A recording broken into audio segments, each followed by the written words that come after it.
Watching the Ironmen just started right now against Tampa Bay. I saw Oliver Lang get shot off the break. And immediately right behind him is Johnny Perchek, who tries to get out to the back corner bunker behind the snake side. He made it. All right, so we got Cole Roberts up here from X Factor. Cole, break down this field for me a little bit, man. What's working, what's not working? It's kind of weird. It's kind of set up in 3 different zones of the field. When I'm playing on the Doritos side, I can't really see what's going on the snake side until it's too late. So, it's kind of hard to know what's going on. You have to have good communication out here. And you'll see pretty much 3 individual games going on at a time. Yeah, and that's interesting about X-Ball, and that's why you really experience is so important, because you have to have that, spidey sense, Absolutely. It's like, oh, my God, okay, I'm over here, and I've got to, kill as many people as I can on the Doritos side. But at the same time, if you know that what's on the other side or what you guys are doing, that's really infinitely a lot of help. Absolutely. So. Yeah, if you're in Dorito 2 and then they're in the, second cut of the snake, it's pretty imperative that he's there. If he's not in the second cut of the snake, you can play pretty lawless over there. If he is there, you're pretty much dead. All right, so we're looking at Miko Huterin right now shooting crossfield, trying to get shots on the 40-yard line Dorito for Tampa. They are solidly in there. He's shooting down the tape, so Miko's just waiting for a head to pop over the top of that. And Brian Smith is he wants to look at him. They're doubled up. He's doubled up with Timmy Probst right now, and that's a pretty vicious combination over there on that snake side of the field, because Timmy's a pretty amazing front player in his own right, and he's been doing it for years. But Brian Smith has really emerged as one of the dominant snake players in this league. Playing pretty conservative right now, and here comes Spence up that center, or Hope up that center. Going to the X box right behind the X. So real slow point for these guys. Cole, is it the first point, Just want to make sure you establish, get that first point on the board and not try to do anything crazy? Well, it looked like Ironmen were coming out pretty aggressive, and then they lost 2 guys fairly quick, so they've slowed it down quite a bit. Right now, Tampa Bay obviously has the positional advantage. But, Ironman's in a good spot to lock it down. You got Mike Paxton in there, who's probably one of the best lane shooters and control guys in the game. Yeah, he's one of those. Every team has one of those guys, like the Yosh Rouse, the Mike Paxtons. That you just do not want to go into their gun. Absolutely not. Like the Mike Carthys on Tampa Bay Damage. Right. And here comes Mike Paxton making a move to the center Dorito. He's got Miko. And here comes Mike Paxton running through. Gets shot by Brian Smith, but able to take out. Oh, and then now Miko Huterin trying to take advantage of that. He takes out Brian Smith, and it looks like it might be a one-on-one situation. Timmy Probst is still alive, and Marcelo Margot, who's a pretty amazing one-on-one player. He actually last year here was on fire one-on-one. He's in the open right now. Here, Timmy Probst making a move. One-on-one, Timmy Probst, Marcelo Margot, to see who gets this first point. That's going to be a hard one to call. Yeah, that's going to be a hard one to find out. Looks like they might both might have traded out with each other. And yeah, no arguing. It was like, oh, yeah, okay, you got me, I got you. All right, it's a wash. Yeah, so no point will be awarded. In a situation like that, Timmy kind of made a mistake by trying to go get him. He had a stand-up bunker with, flat edges. And Marcelo's out in the open. In the open, and the only thing he has to hide behind is this little Dorito. And playing a Dorito is very difficult, the angle. And I think Timmy should have just waited that one out. What are you thinking in one-on-one situations? I try and outsmart the guy. You can't lose him. The guy that loses the other dude is the one that's going to win more often than not. In that situation, it looked like Timmy was trying to get a little sneaky on him. He's right there on the pit side. It's hard to get sneaky in X-Ball with all the coaching. So in a one-on-one, I just try and outsmart the guy. I try and make a spot that he doesn't expect me. You don't want to take your shot too soon. Make sure you have the kill and then take it. It's just so tough, man. In the one-on-one situation, you always, it's a super stressful situation, but you just want to get as zen as possible. You want to ignore the crowd, ignore the fact it's one-on-one, and just concentrate on the snapshot and not losing the guy. And also get creative, like you said. Absolutely. All right, so no point scored. Really long point. Both teams coming out, and again, like you were saying, Colt, Oliver came out hard, got shot off the break. And then they lost another player, and so immediately had to start to play a little more conservatively because Tampa had field position on him. Tampa not able to get anything done with it. Mike Paxton making a move, try to clear the field out. Ended up bringing it to a one-on-one, which Marcelo's normally really good at, and he was, but he kind of got lost in the open. And you know, in one-on-one situations, you really try not to get on your knees. You try not to go to a really small bunker. Right. You want to be able to use stand-ups or bunkers that you can fight out of effectively. Absolutely. As soon as you go to your knees, you definitely, if anyone's listening out there, never, ever, ever, ever dive in a bunker and, like, start crawling. I mean, no, if it's one-on-one, you need to keep mobile, keep your gun up, eyes up, because you don't know which way that guy's going to come.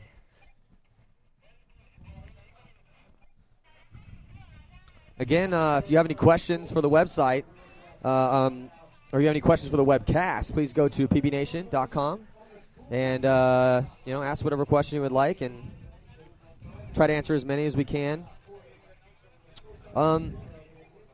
So again, let's talk a little bit about X Factor, bro. You guys lost your first game, and it looked really close in the first half, and then All Americans just kind of ran away with it. What happened? Well, we came out and played the paintball that we want to play. When we come out aggressive, get wide on people and just shove it down their throat, we're successful. When we try and revert to a game where we're holding lanes and sitting back and waiting for them to make a mistake, we generally lose that type of situation, especially against a team like Philly Americans. I mean, you have Todd Hugo, Jason Edwards, a lot of veterans out there that are very good at that. Slow, hold a game, shoot a guy, and then make a move off of that. Well, he's not, or I'm sorry, but like you guys are not a team that should be doing that. No, absolutely not. You guys made your name by being, like, people asked, like, who has a unique style of paintball? That was one of the questions asked, and I was like, well, I'll tell you what, X Factor comes to mind, because you guys have a unique, you don't necessarily have the same body form and style that a lot of your guys on the team do, because you've been a traveling paintball player, you've played for a lot of different teams, you've been on the pro circuit for a long time. But that being said, you still play like they do. Right. I think is why you fit on their squad. And you guys play a very aggressive, gunfight dominant, quick game. So that you guys have to. I mean, when I look at you guys play, when you guys win tournaments, that's how you play. Absolutely. See the breakout on Tampa, trying to spread the field, and they got Ramsey El Youssef heading out there. Man, he's all over the place. He's playing the center, Dorito side, Snake, and that's Hope. Getting shot, trying to get out to the insert. Aztec. Nicky Cuba also died on the Ironmen side, but Scott Kemp made a good move to the Snake. So it's 4-on-4 right now. Scott Kemp had a pretty good match the first match. He's one of those guys that's coming off a pretty gnarly injury. He blew his ACL out here 2 years ago, and he's really just been fighting against it. It took him like 8 months to rehab it.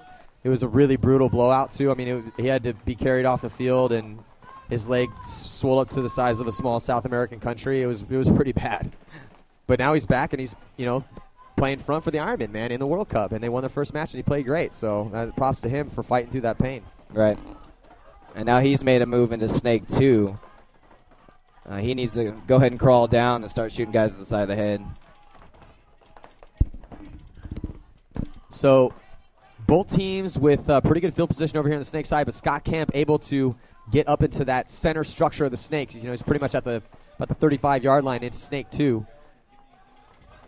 Looks like you also have Billy Wing over there in the Dorito 1. Oh, that's not Billy, is it? Yeah. Yeah, it is Billy. Look at the visor. Yeah, it's a very prominent visor. Billy Wing's one of those guys that's probably the most underrated guy in the league. I mean, every time I gunfight him, I'm amazed by how good he is. Honestly, some people are asking, who's the most talented and all that sort of stuff, who's the most skilled. I'll tell you what, at a just pure talent level, Billy has always been phenomenal. I know everyone out here is phenomenal as a talent. As we see, looks like CJ Botsalis up in there getting shot out of that Snake 1 and just leaving Ramsey El Youssef over there. And here comes Brandon Short backing up his boy Scott Kemp. Brandon Short and Ramsey El Youssef getting shot across field, and a penalty on Tampa. And Scott Kemp getting chopped up by looks like Alex Spence. They try to grab for a penalty, and Brandon Short running that flag in. So, wow, 2 really long points, and finally we get a point scored. Absolutely. The score is going to be 1-0 in favor of LA. So, yeah, going back to Billy Wing, I mean, he's one of those guys that just, when I first got on the Ironman in 1998, I'd already, he was a NorCal baller, I was a SoCal baller, and I'd already been seeing him play because he got on the Ironman in 97. So he'd been on the team for a year already. So when watching him play, and he was just one of those guys who was like, man, just like form-wise, back then and still to this day, I mean, as far as like just pure talent, he's just one of those guys, man. I mean, like he's been struggling. He had a really bad knee injury. He didn't even play World Cup last year.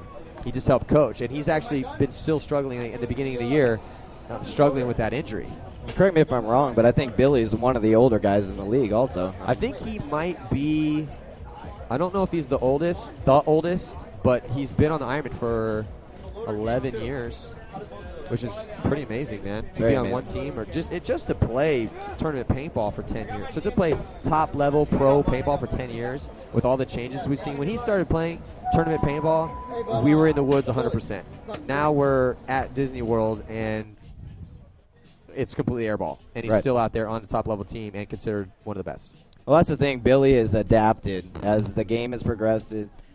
He's adapted to every play style, and he's still a top player in the league. A lot of the guys that were on the older pro teams, they just couldn't adapt to the new fast style. And, natural attrition took him out, and Billy just hung in there. Mike Paxton's another one of those that's been in the league for a long time. A lot of vets on Ironmen. We're getting some people asking, is there any chance we're going to see Damage in the finals? Well, they are fighting for their lives right now, because if they lose this match, their tournament will be over. Yep. It's a hard reality, but, I mean, they didn't lose any games in the prelims, I don't think. And they're playing really well on this format.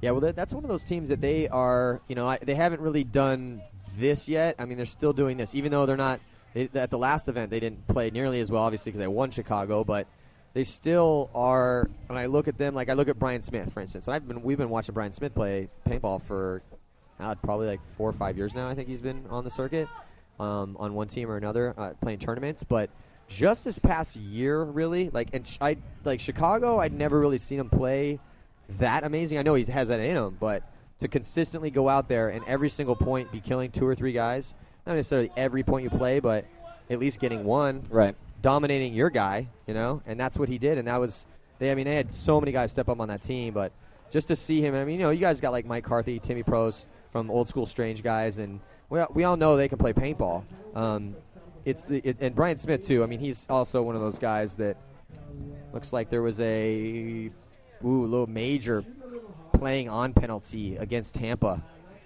Assessed that last point. So with 5 minutes and 48 seconds left to play in this first half, Tampa now down a point. They're going to have to fight through and play with 4 bodies.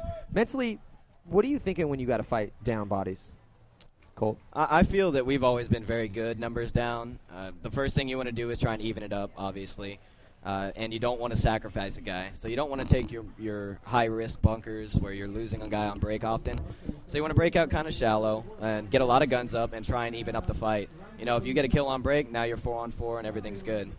When you have a major penalty, as we know, it doesn't come off the scoreboard even if the other team scores a point. So you want to grind that out as long as you can. Getting good spots to cross up and slow down their attack because they're going to come for you. So the humidity level has definitely picked up.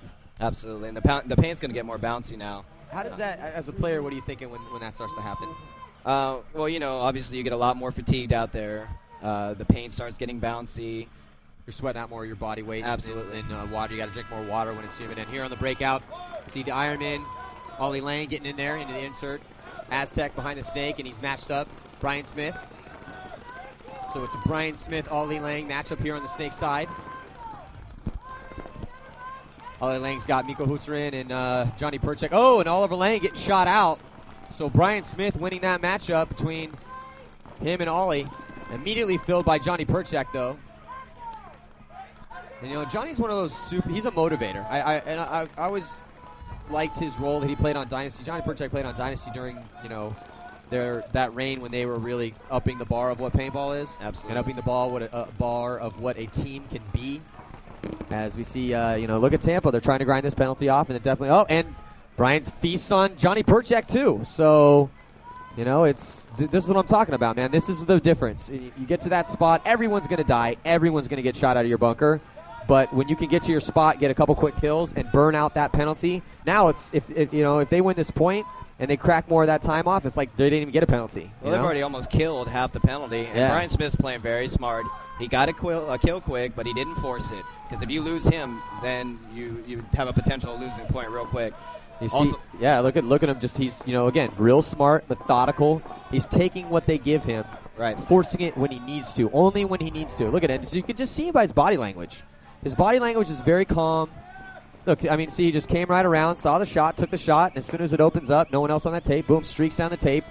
It's kind of like it's interesting. I watch guys like yourself, Justin Cornell, Brian Smith, Ollie Lang, Nicky, all the top, really, top guys, which is the majority of the NXL. But when you guys are playing your best, you're really not thinking.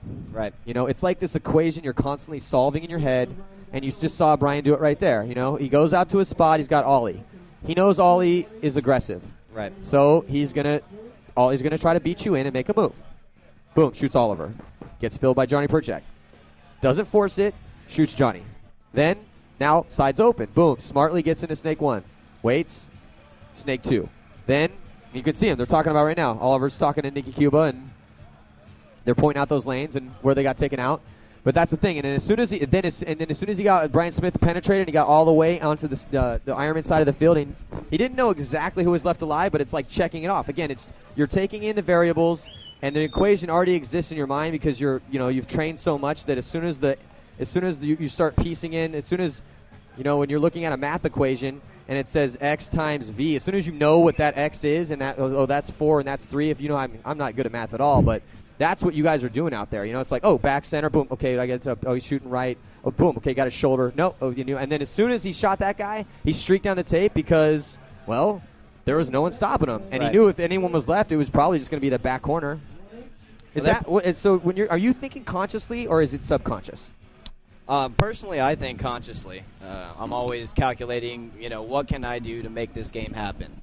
That's my goal when I'm out there, is what can I do to break this game open, whether it's sacrificing myself for another player on the team or whether it's me getting in a spot to where I can kill a couple guys. I'm always constantly thinking about that. And you're right, it comes a lot quicker and more natural when you're playing well. So it is almost like instinct because you're calculating so fastly. Or to the untrained, or not untrained eye, or it just looks like it's unconscious, even if it is conscious. Right. All right, we see on this breakout right here, it's all scored up.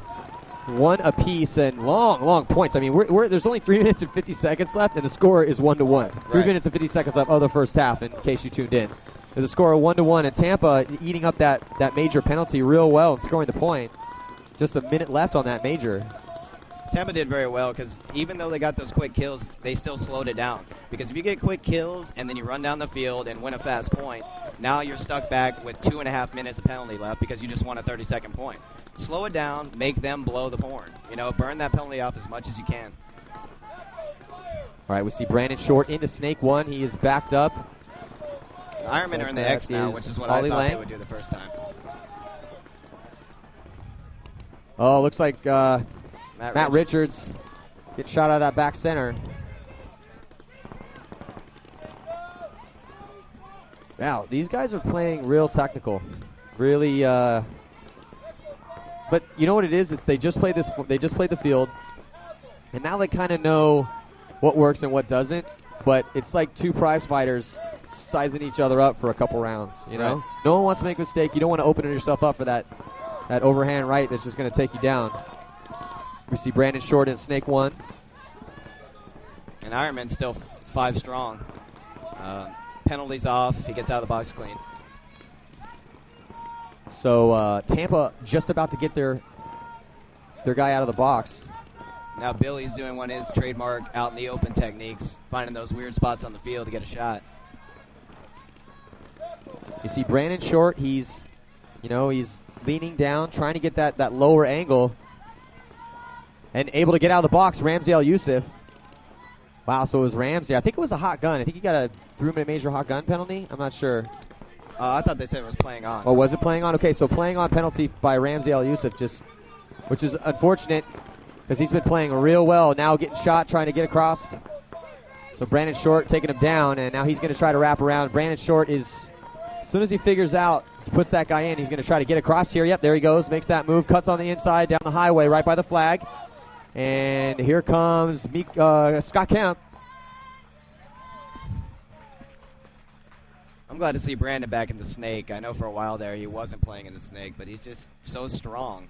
Yeah, and I talked to Brandon about that, and it was interesting because he kind of wants to become, he wants to be the greatest. Absolutely. He wants to, be able to play everywhere. But it's like, man, dude, it's like if you're such an amazing shortstop that you just eat up ground balls like a vacuum cleaner, why would we put you in right field? Right. And I don't think that Why would we put you as a catcher? Right. Brandon can play any position on the field. Dude, and then honestly, like I guess he went and practiced, was it you guys? We practiced Ironmen before this event. Yeah, you guys, and then he was playing down the Dorito side, right? Yes. Yeah. So I mean, that was, but again, it's like, so would you as a coach, if you had the decision, would you be like, Brandon, I appreciate that you want to play the Dorito side, but you're the most money dude we have in the snake, so get your ass in the snake. I would, and he's so much more impact in the snake. Like I said, he's a great player. He can play anywhere on the field. Don't get me wrong, but he's a standout snake player. He's above the cut. Yeah. Dude, well, that move that he did to seal the deal for the game number 1, that was amazing, man. It was like they were 4-on-2, him and Nicky, and of course Nicky, probably one of the clutchest dudes around. Right. Who was in a little Dorito on the other side and still able to eat some dudes up, but it was. The guy made a move right to the stand-up, pretty much, snake one of right in front of Brandon. But as soon as Brandon saw that guy make that move, he saw that, we already chewed a couple of your guys up. You're looking at Nicky. I'm going to, run you down. Boom, just like that. Turn the game completely around, and that was the nail in the coffin in the first game for Tampa. And Brandon has very good field vision. He knows how to break open a game for sure. All right, so this is the lowest scoring game that we have seen yet, with LA 2 points and Tampa 1.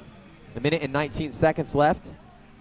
In the second half, we're going to get a new guest commentator. We're going to let Colt go and get sharpen his sword for the next match. I hope Tampa starts playing a more aggressive game because they're kind of playing into the Ironman style right now. As far as the zone up slow game, I definitely give it advantage to Ironman. Tampa just needs to come and put it on them. All right, so breakout right here, and we see Ollie Lang heading up into that center. Oh, this time gets shot, and they also lose Marcelo Margot over there on that Dorito side. So the Dorito side open for Tampa Bay right now. Let's see if they can take advantage of that. And he's Mike Carthy making his way on over there into that stand-up, and I think that's Ramsey El Yusuf making his way up to Dorito 2. You saw Mike Paxton and Johnny Perchek in here. That's a hard cross to break. 44 seconds left to go. Let's see if somebody can score a point here before we head into the second half.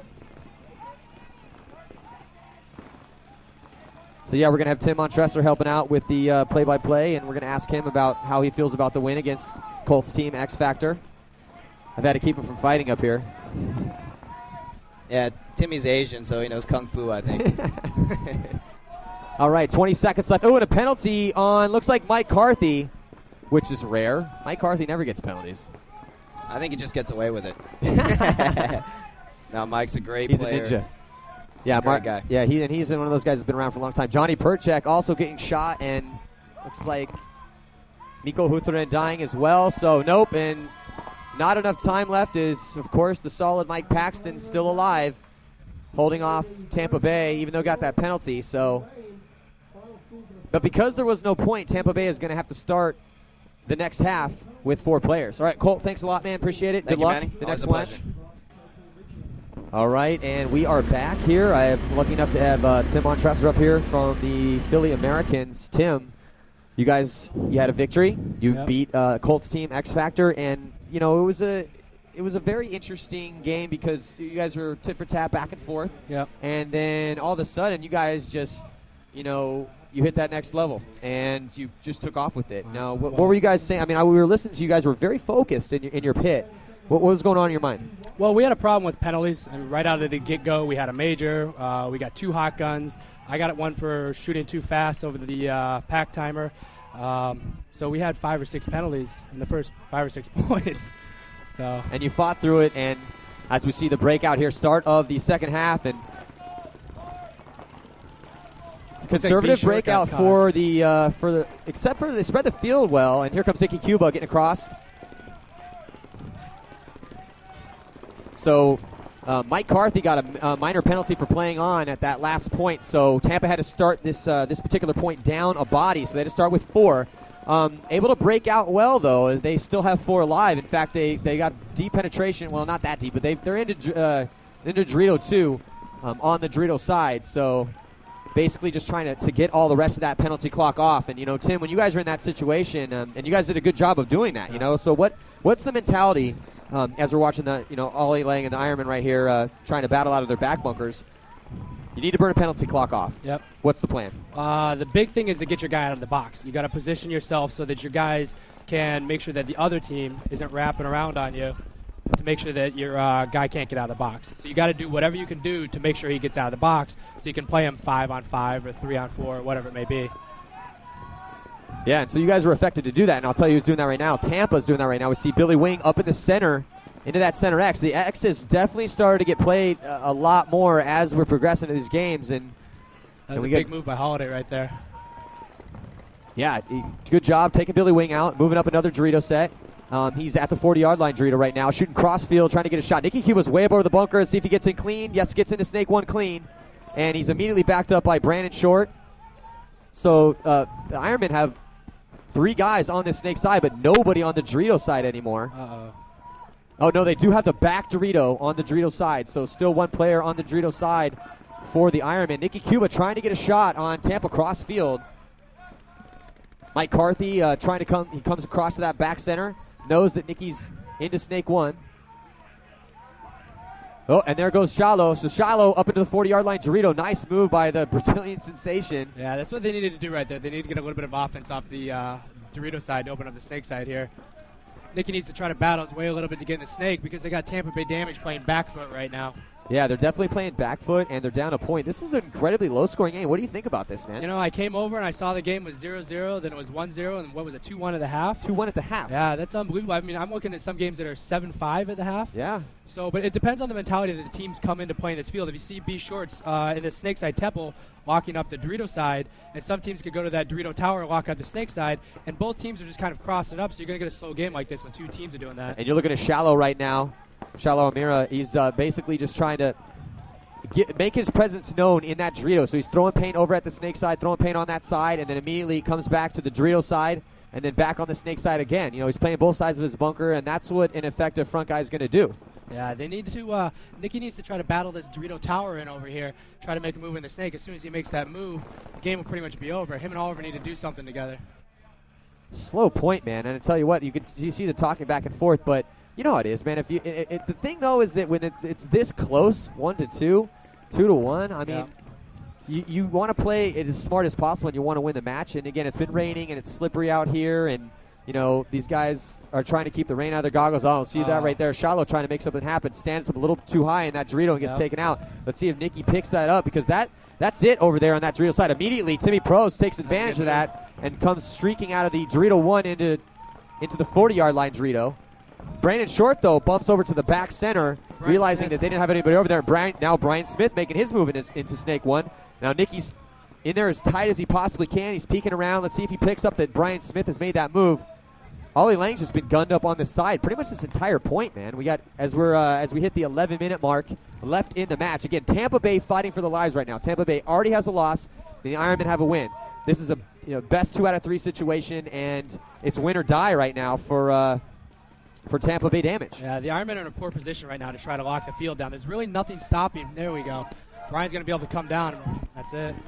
Yeah, and just Nicky cannot get small enough in that bunker, and here comes, again, smart Brian Smith, and I was talking to Cole Roberts about this. This dude plays probably the most calm, methodical paintball. I think I might have just jinxed him, though. Yeah. No, he's I good. think he's good. He just plays really calm and methodical, and it's like he's solving this equation in his head, man. He's sitting there, he takes the variables in, but as soon as he sees it, boom, he goes and he's explosive. He's been one of the best players in the league for quite a while, playing on Strange and Jacksonville Raiders. So he's been around for a long time. Yeah, but it's almost like he was at like an 8, and now he's at a 10. Yeah, he's turned it up with this last year. It's B Short by himself. No, so it was it was Scott Kemp in that back corner. And Scott Kemp just, he's been playing aggressive, but when you get in that back spot like that, you really kind of, right as the point ends, the rain starts coming down again, and Scotty, when you're in that situation, I would be trying to do a little bit more out of there. Right. I mean, he had Nicky Cuba. I mean, he wasn't getting shot at the entire time. You want to try to create a little bit more. Wow, we got a solid downpour, a little Florida sun. You know, Rocky calls this liquid sunshine. Yeah. I'm like, dude, we're in Florida and it's raining again. It's nonstop. It's always in Florida. raining It always here, man. comes and goes. I thought this is the sunshine state. Only when it wants to be. And he just looks up at the rain and goes, "It's liquid sunshine." I'm like, oh, okay, rad. Yeah, that was a tough point right there. Was that Scotty in the back? Yeah, back it was center? Scotty. He needed to follow Shallow up over there just in case that happened, because once you was Shallow, now they're back with it was the entire Dorito side. So they had the offense in that game, and they just gave it up. I think they needed to make a little bit more pressure off the Dorito side, open it up off the Snake side. Yeah, and that's the thing. And you guys know this too, because you guys do this. You know, you'll have Fedorov on one side, or you and Ryan. You know what I'm saying? It's like you guys are constantly in that. The best teams do this. It's like, you got two hands in a fist fight. Or in an MMA fight, you have multiple weapons from all over, and you have to be throwing different looks at him constantly. If you're that's like one of the reasons that Chuck Liddell's been getting knocked out recently is he just keeps trying to throw that outside uppercut, man. Yeah. You can't do that. That's the same thing here. If you just try to go with one guy going down one side and hope that he's going to win the game, kind of like they had with Angel, right. Not that Angel was the only guy, handling on Dynasty, and they actually did play really good that last game. Impact just played a little bit better. Yeah, Impact's playing real well. But, that's why it's a team sport. You have to have the Dorito side open up the Snake side open the Dorito side, and it all goes across the field. And Nicky could have made a little bit more offensive a move, and, you can see Brian Smith making that offensive move down the Snake, and that's what's win the games. If you get in the Snake with nobody in front of you on this field, you can crawl down and shoot everybody in the back. I just got handed the kill counts from that first round, and if you look, confirmed kills. Again, we're counting kills out here for the first time. Making it happen, and it's confirmed kills. So, obviously see a guy win a gunfight or run a guy down, we want to give that guy credit. And if you look at the Ironmen, a lot of guys are chalked up with confirmed kills. Short, Miko, Perchak, Wing, Cuba, Marcelo, Kemp, Paxton. On the other side of the board, you got Brian Smith with 5, and Rittenhouse with 4, and Timmy with 3, Timmy Prost. Yep. You know what I'm saying? So it's like they're really kind of relying on more on Timmy, Brian, and Rittenhouse down that Dorito side of the field. Right. Ironmen have the most depth probably in the league, top to bottom, first to 11th on the player. Look at Ollie Lang, man. Ollie Lang is playing some amazing paintball this event. He really is. He's really pushing aggressive, and different fights or different weapons. So they send Ollie Lang down this side. They hold on the Dorito side. Tampa, sensing that they're losing the Snake side, they push down that Dorito down the Dorito side. I'll tell you, from preparing for the Ironmen for the last 3 years, playing them over and over and over. Yeah. They're probably the most difficult team in the league to prepare for because they have so many different looks they can throw at you. And when they put it all together like they did with that point, and you get Marcelo going down the Doritos, you get Oliver coming down Snake, they can come at you with so many different looks that it's almost impossible to plan for. So I think that's what Tampa's struggling with a little bit right now. Do you guys talk about that, okay, look, whatever look they give us, or do you try to figure it out on the fly? Like you look up and they're like, all right, be short, Snake side. Nicky's going to be going to the insert temple or stand. You know what I'm saying? We do a little bit of both. You have to take the odds. So we scout their games. If you take the odds and you see that they're coming out hard Snake side 70% of the time, then we have to zone up for that. But we have to be quick to adjust because as soon as you shut that down, then they'll adjust and they'll come down the Dorito side. They're really good at that. All right, 6 minutes and 18 seconds left. The score is now LA 3, Tampa 2, and this is the lowest scoring game we've seen the entire tournament. The games are being played very methodically. Very tight. Everyone's trying not to be that guy where, and when you're sitting at home, or you're sitting at home, you're sitting at the bar, you're sitting at the hotel, and everyone's like, all right, what happened? You don't want to be that guy. Well, if you hadn't died that one time, not that like a lot of guys talk to each other like that. Especially from World Cup, though, man. Once you have that one play in your mind and it sticks with you, and the whole team remembers it. This is the last tournament of the year, so you definitely don't want to be that guy in a lose situation like this where they have to win. They cannot lose. Yeah, they lose and that's it. That's it. That's 2008 season. Yeah, you can put a period on it. Yeah, definitely. World Cup can do that. Yeah. So this is a big point right here, especially in the slow game. If Damage can come out and tie it up, they're in good shape. But you'd be down 4-2. You're Damage's coach right now. What would you say to him? You have to win the point no matter what. I don't know if going offensive hard off the breaks working for them, but they have to make some moves. And no matter how long the points, if it takes them 5 minutes or 16 seconds, they have to get the point no matter what. They can't throw the towel right now yet. As we hit the 5-minute mark. And big breakout by the Ironmen. And it looks like he got in clean. So let's see Scott Kemp getting checked out by the referee. So, yep, Scott Kemp gets hit trying to get out to that corner, but B Short's still alive. Brian Smith able to stay alive on the back corner on the Snake side. Big move by Holiday. And big move Holiday coming down the Dorito side of the field, taking out Shallow. So the Dorito side of the field is really clear. And we've seen a lot of that, man. There's been a lot of run-throughs on that side where it'll be completely clear for a little bit, and then players have to adjust. Yeah, it's chaos over there. All the Doritos blind themselves out almost perfectly where you can run people down. So look at that. Just Nicky Cuba left alive in that back bunker and having to submit that point, the Ironman. So the score is now going to be 3-3. Okay, so Tim, you're one of those players that you do adjust. Yep. You know, that's your position on the field. I mean, you'll be playing like an insert Aztec or something, and you got a front guy, but you have to constantly be looking both sides of the field, thinking, just sizing it up. Right. What's going on? Did we lose our Dorito side? Is Ryan going to work? Is Fedorov feasting? What's the deal? How do you do that? What's going through your mind? It's kind of like a linebacker in football. You know, you got to play with your head on a swivel. You always got to be looking left, looking right. You can't get zoned up. You got to listen to your coaches. And you hear, for us, whenever our guys die, we call it the A count. So when we hear A2, A3, that means stuff's going downhill. We got to keep our eyes up. And they're going to make some quick moves, try to catch that guy, fill where we got to fill. So it's just like a linebacker. You got to play with your head on a swivel and be prepared for anything. All right, so Tampa fighting right now against LA. It's been an interesting day so far. We got 2 games left. We have Boston Red Legion taking on Infamous, and Legion smacked Infamous hardcore in that game, man. It was a 9-2 match, and at one point I think it was 6-0. Yeah, they just had nothing for him. Infamous didn't get to practice for this tournament. I just talked to LB. They practiced entirely for the first round and said they weren't going to get focused up on the second and third round until they got there. But they went 4-0 in the first round, and then now they got smacked around pretty good. But yeah, and I'll tell you what, man, and it was interesting to see Justin Rabikoff, Steve Rabikoff's kid, who was one of the coaches for Infamous, run down Rusty Glaze, who taught J-Rab how to play paintball. And I've never seen Rusty that angry, man. I mean, he came in the pit and flipped out and went up to Rab, and he's like, your boy just awakened a sleeping giant, right? Right. We'll see. It's good to see that emotion out of Rusty. Sometimes he doesn't always have that. See Oliver Lang and Brandon Short right now on the breakout. Let's see Oliver trying to go to the corner. Yep, diving, head first. Does he make it? Clears his gun, gets up, loses the pod. And right in the game, so nice job by Oliver Lang to make his spot. Brandon Short now immediately gets into Snake 1. Nice job by Brandon Short. That's teamwork right there. It's like, Ollie's in good, he's wrapping around, boom, now I make my move.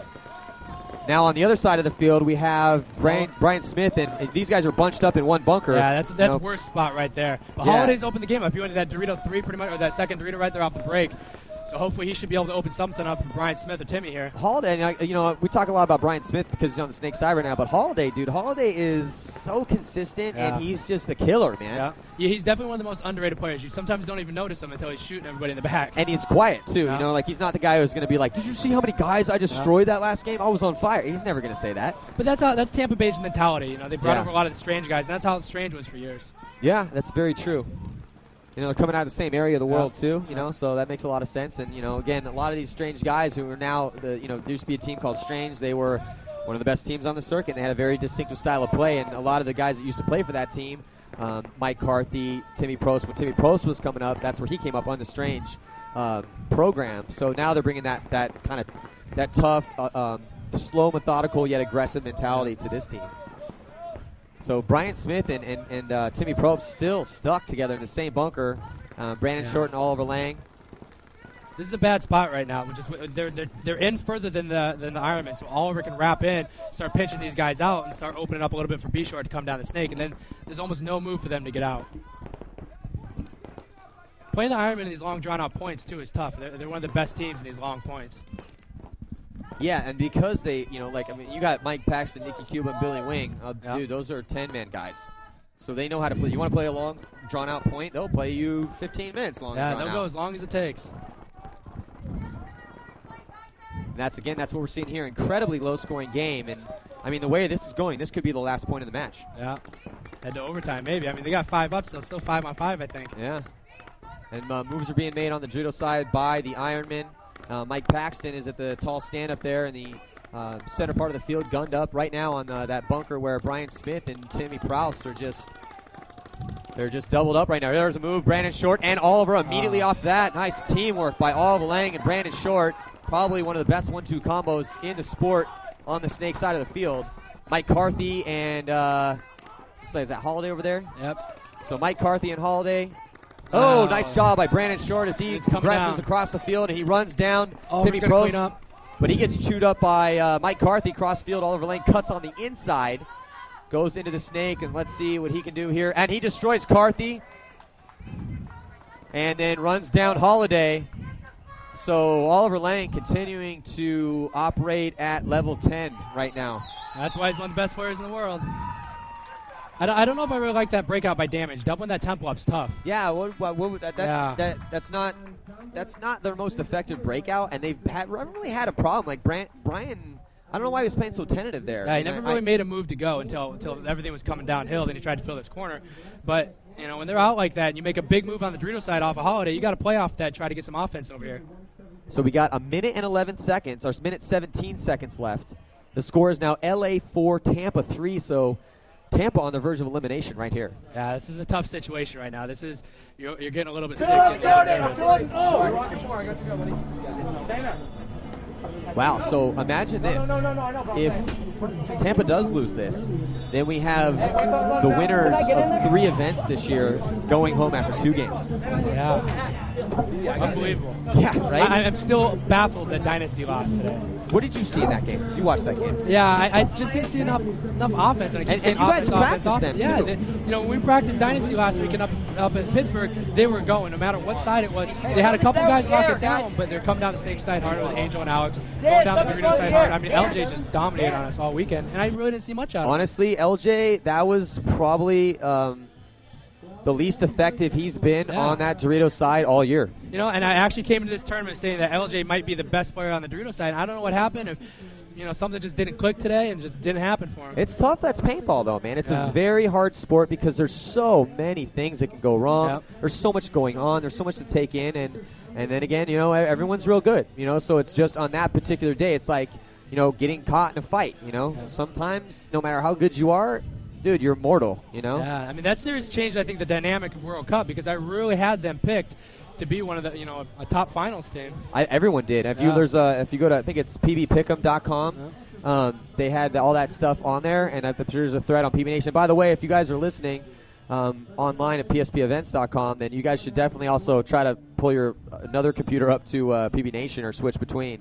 And go to PB Nation, ask a question. Hopefully we'll try to fit the question into the show. Yeah, it's a tough loss for Dynasty. I mean, they were ranked first in the PSP or the NXL coming to this event. They just won the last event in Pittsburgh. And then to get bounced out in the first round like that's tough. So with timeout was called.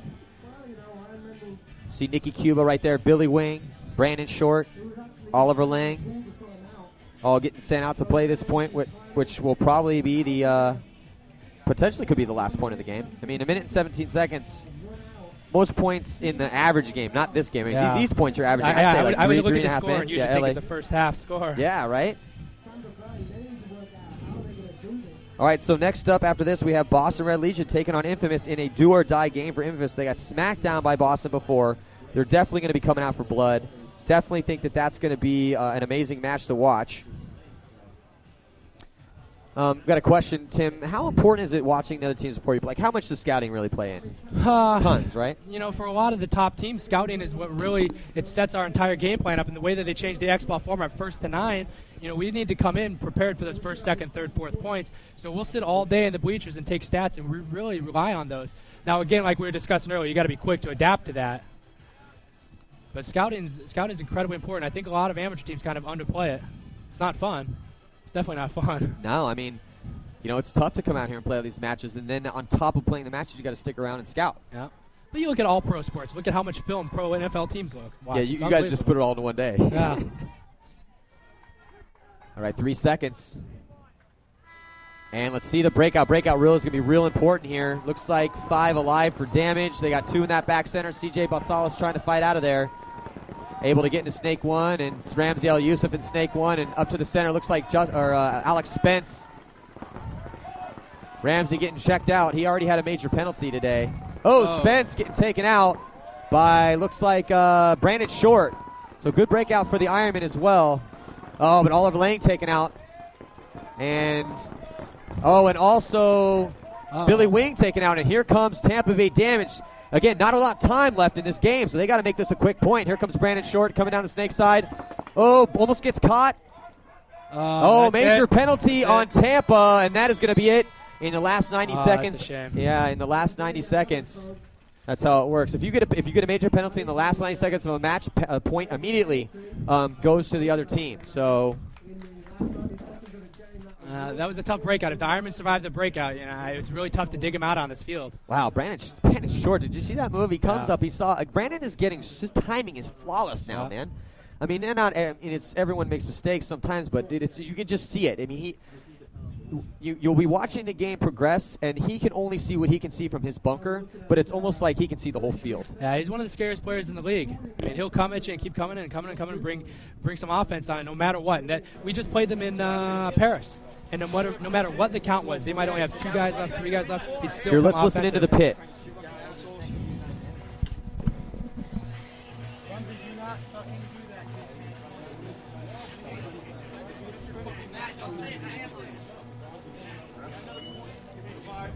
Yeah, you can just see the frustration on their faces. I mean, it's tough right now. There's 33 seconds left, and they have to score 2 points, and honestly, that's impossible. I mean, physically, there has been an 8-second point, but that was a fluke, and that's not realistic. And also now with that major penalty, this game's over. It's not going to happen for them against this team and on this field. This game's over, and so now you're looking at Tampa, and that's it. That's World Cup for them. You see Matt Richards right there, who he's been playing for a long time. This could be his last event. Yeah. And it's like to go home after 2 games when you won an event already. So Matt Richards is going to go out there and get a rep, but man, that's got to be really frustrating. Man. Yeah, it's tough to swallow. It's always tough to swallow a loss like this. And they played really well all weekend. I mean, they played really well that first game against the Ironmen. All right, so you can look at that. Isaiah Hope got that major penalty, which pretty much doomed them. They were looking good too. Yeah. Looking like they might have scored that point, and then they needed to come down just with a little bit more control. I mean, I think they were 4-on-3 with the whole Dorito side blown open. You know what's funny, though? That's 2 games in a row against Tampa where it's Brandon Short at the end of the game getting pressed upon by multiple bodies, handling, killing people, and then making a quick, amazing move to just nail the coffin down hard. Right. So that's really impressive.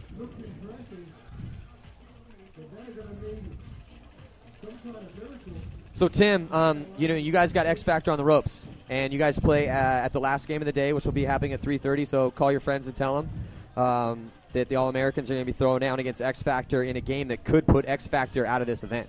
Yeah. So you guys are looking good too, man. Feel good. I mean, everything seems like it's clicking. You had a great event. The last event, you guys took second to the Dynasty. You guys have been playing hard. Yeah, I mean, you just feel good? Yeah, everything's clicking. I feel like we're prepared for this tournament. Everyone's playing good. We're building upon a lot of depth. A lot of our younger guys are playing phenomenal. I mean, Chad George, he feasted today. Yeah, he played really, really good. Yeah, he's playing sweet. So it's always good to have the kids step up like that. It's interesting too because he's definitely it's funny with the younger guys because he still dies out of his bunker sometimes, but the next point he's killed 3 guys. Yeah. So he's doing that more than he's getting shot. So percentage is going way more in his favor of killing and stunning and having amazing just festivals over here with his gun. But Chad could definitely. But that's the thing. How old is he? 18. I mean, are you kidding 18. me? We picked him up when he's 16. 22. That kid is going to be phenomenal. He already is amazing. Just a little baby.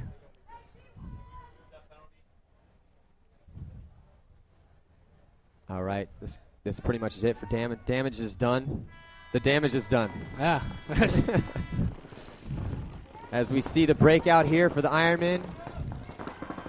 Brandon Short getting out to the back bunker on the snake side, and Tampa getting shot trying to get out to the to snake one.